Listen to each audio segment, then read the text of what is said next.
잠부터 깨우면서요, 우리 예수님 사랑합니다 이렇게 한번 고백해 보겠습니다. 하나님 사랑합니다. 시작. 하나님 사랑합니다. 예수님 사랑합니다.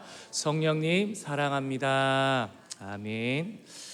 네, 오늘 말씀의 제목은요, 예수가 답이면 보입니다 라는 제목으로 말씀을 나누도록 하겠습니다. 이번 특별 기도회 동안 우리 교회 모든 성도님들이 가슴에 새기고 있는 단 하나의 문장이 있습니다.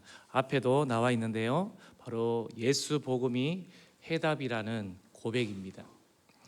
그런데 우리가 살다 보면 예수가 해답이라는 사실을 머리로는 알고 있지만 내 삶의 막막한 현실 앞에서는 그 답이 흐릿해 보일 때가 참으로 많지요. 시험지 귀퉁이에 정답이 적혀 있어도 눈이 침침하면 볼 수 없는 것처럼 우리 인생의 정답이신 예수님이 곁에 계셔도 우리의 영적인 시력이 마비되어 있으면 우리는 여전히 방황할 수 있습니다. 그래서 이번 특별 기도에 우리가 주님께 드려야 할 가장 간절한 기도는요, 주여 내가 보기를 원하나이다 라는 바디메오의 외침이어야 할 것입니다. 본문 요한복음 9장에는요, 날 때부터 앞을 보지 못했던 한 사람이 등장합니다. 사람들은 그를 보며 누구의 죄입니까? 라를 따지며 정죄하고 비판했습니다. 어두운 세상의 눈으로 그를 본 것이지요. 하지만 우리 예수님은 전혀 다른 것을 보고 계셨습니다. 그 인생을 통해 나타날 하나님의 일을 보고 계셨다는 것입니다.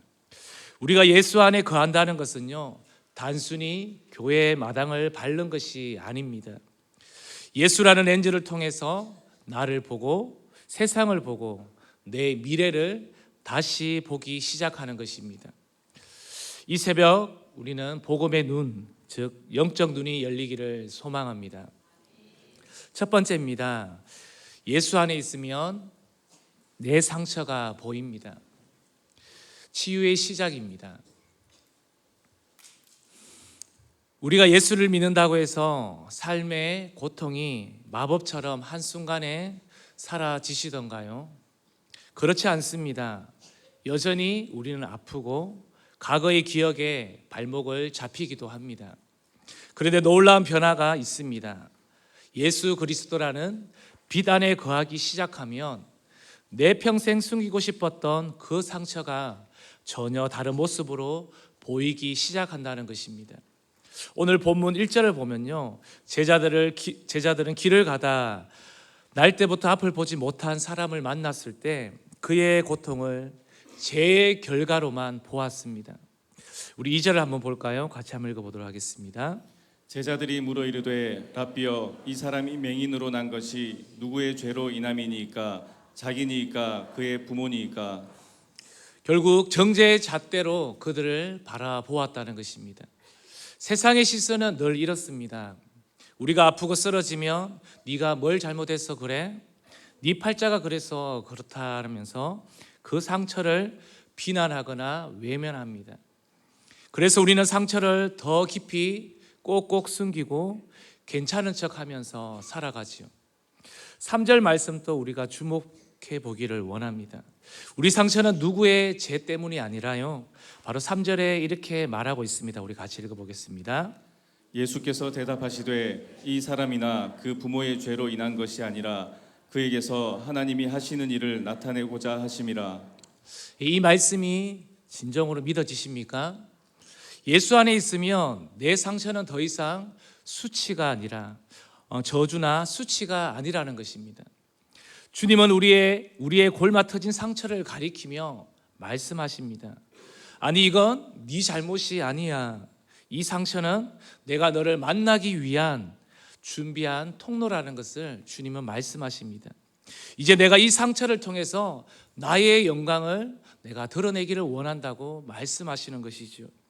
사랑하는 성도님들, 이번 우리 고난 주간 특별 기도회에 여러분의 아픔을 가지고 주님 앞에 계속적으로 나아가시기를 바랍니다.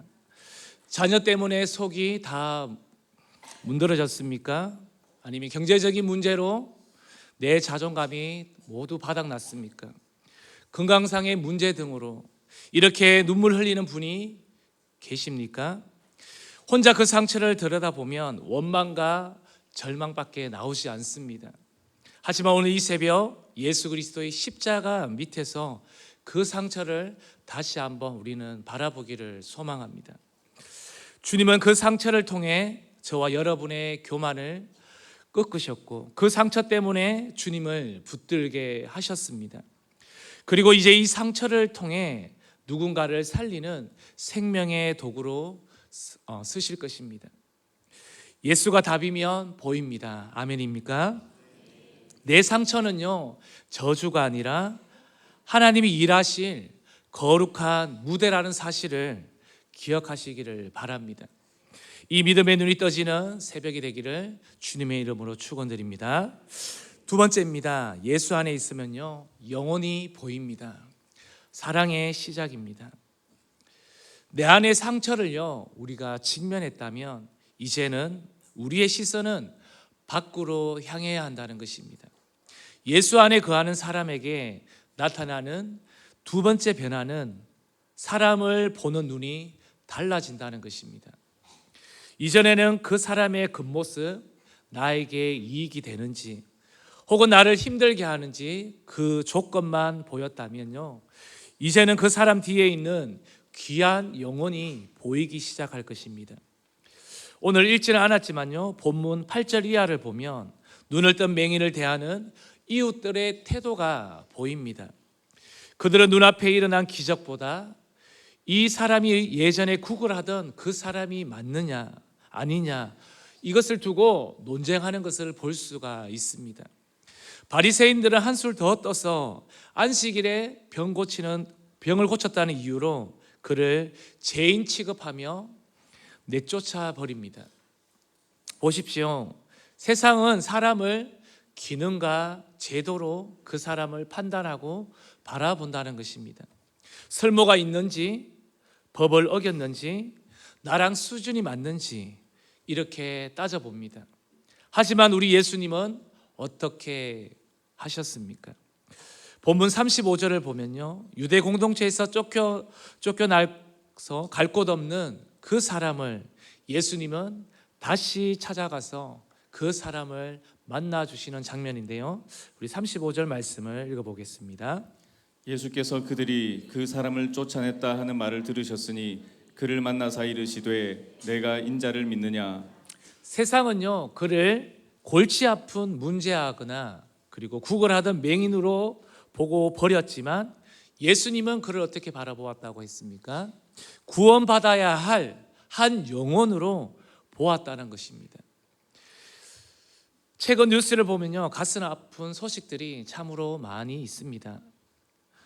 그전에도 있었지만요, 층간소음의 문제로 이웃끼리 칼부림을 하거나 무차별적인 혐오 범죄가 일어나는 것을 볼 수가 있습니다. 이런 일들이 왜 일어날까요? 상대방을 영혼으로 보지 않기 때문에 그렇습니다. 내 편안함을 방해하는 장애물이나 공격의 대상으로 보기 때문에 그러한 일들이 일어나는 것입니다. 하지만 복음의 눈이 떠진 성도는 어떻습니까? 다르다는 것입니다. 혹시나 여러분 직장에 상사가 있습니까? 여러분들이 힘들게 하는 직장 상사가 있습니까? 아니면 말 듣지 않는 자녀가 있습니까? 나를 힘들게 하는 우리 옆에 있는 친구가 있습니까? 예수 밖에서 그들을 보면요, 미움과 분노밖에 치밀어 생기지 않습니다. 하지만 기도의 자리에서 주님의 눈으로 그들을 바라보십시오. 그러면요, 저 사람도 주님 없이는 영원한 형벌로 갈 수밖에 없는 불쌍한 영혼이구나. 저 모진 말 뒤에 얼마나 큰 외로움이 있을까, 얼마나 힘들었으면 저럴까 하는 긍휼의 마음이 부어진다는 것입니다. 유명한 실화 중에요, 평생 나병 환자들을 돌보았던 다비안 신부 이야기가 있습니다. 이전에 이미 들어보셨겠지만요, 그는 처음에 몰로카이 섬에 가서 환자들을 극진히 보살폈지만 그 환자들은 그들의 마음을 열지 않았다는 것입니다. 그러다 어느 날 다미안 신부 자신도 나병에 걸리게 되었습니다. 그때 그는 하나님께 이렇게 기도했다고 합니다. 하나님, 감사합니다. 이제야 저들이 나병 환자가 아니라 나와 똑같은 형제와 영혼으로 보입니다. 그가 나병 환자로 시선으로 그들을 바라보자 비로소 온 섬이 주님께로 돌아오는 역사가 일어났다는 것입니다. 성경은요, 이러한 것들을 보며 이렇게 말씀합니다. 사무엘상 16장 7절 말씀인데요, 우리 같이 한번 읽어보겠습니다. 여호와께서 사무엘에게 이르시되 그의 용모와 키를 보지 말라. 내가 이미 그를 버렸노라. 내가 보는 것은 사람과 같지 아니하니 사람은 외모를 보거니와 나 여호와는 중심을 보느니라 하시더라. 아멘. 오늘 이 새벽에도 우리가 예수님의 시선을 구해야 될 줄로 믿습니다. 오늘 교회 문을 나서서 만나는 첫 번째 사람을 주님의 눈으로 보시기를 바랍니다. 그 사람이 오늘 내가 새벽에 나가서 편의점에서 일하는 아르바이트 학생일 수도 있고요, 운전 중 끼어드는 한 사람일 수도 있습니다. 그리고 무엇보다 가장 가까운 우리의 가족일 수도 있습니다. 그들을 내 뜻대로 안 되는 사람이 아니라 바로 주님이 핏값 주신 천하보다 귀한 영혼으로 보게 될 것입니다. 우리의 언어가 바뀌고 그러면 우리의 기도가 바뀌게 될 것입니다. 예수가 답이면 보입니다. 모든 사람은 판단의 대상이 아니라 사랑과 전도의 대상이라는 사실을 오늘 이 새벽에 다시 한번 기억하시기를 바랍니다. 이 사랑의 눈이 열리시기를 주님의 이름으로 축원드립니다. 마지막 세 번째입니다. 예수 안에 있으면 사명이 보입니다. 바로 헌신의 시작인데요, 내 안에 상처가 치유되고 이웃의 영혼이 보이기 시작했다면 이제 마지막으로 보이는 것이 있습니다. 바로 내가 왜 오늘을 살아가야 할지, 하나님이 나를 이 땅에 두신 이유인 사명이 보인다는 것입니다. 오늘 본문에서 눈을 뜬 이 사람의 행보를 한번 살펴보십시오. 그는 이전까지 성전 미문에 앉아 사람의 동정이나 구걸하며 하루하루를 연명하던 사람이었습니다. 삶의 목표라고는 그저 오늘 한 끼 굶지 않고 그냥 그것을 먹고 살아가는 것이 그 인생의 전부였습니다. 그런데 예수 안에 들어와 그의 눈이 떠져 보니 인생의 목적이 완전히 바뀌었다는 것입니다. 바리새인들이 예수를 죄인이라고 비난하고 압박할 때에 그는 당당하게 외칩니다. 오늘 25절 말씀을 한번 읽어보도록 하겠습니다. 대답하되 그가 죄인인지 내가 알지 못하나 한 가지 아는 것은 내가 맹인으로 있다가 지금 보는 그것이니이다. 그는 이제 더 이상 맹인이 아니라 어떻게 해요? 구걸하는 맹인이 아니었다는 것입니다. 종교 지도자들 앞에서 굴하지 않고 예수가 누구인지를 드러내는 복음의 증인이 되었다는 것입니다. 주님 안에 거하니 내가 왜 눈을 떠야 했는지 그 사명이 분명히 보인다는 것입니다. 성도님들, 사명이란 거창한 것이 아닌 것입니다. 내가 만난 예수를 그저 내가 만나는 오늘 그 사람에게 전하는 것입니다. 그것이 사명입니다. 최근 뉴스에 보면 은퇴 없는 삶을 사는 시니어들의 인생 이야기가 자주 나옵니다. 단순히 돈을 더 벌기 위해서가 아니라 평생 쌓아온 기술과 경험을 가지고 소외된 이웃을 돕거나 선교지로 떠나는 분들이 많다는 것입니다. 그분들의 고백은 하나같이 동일합니다.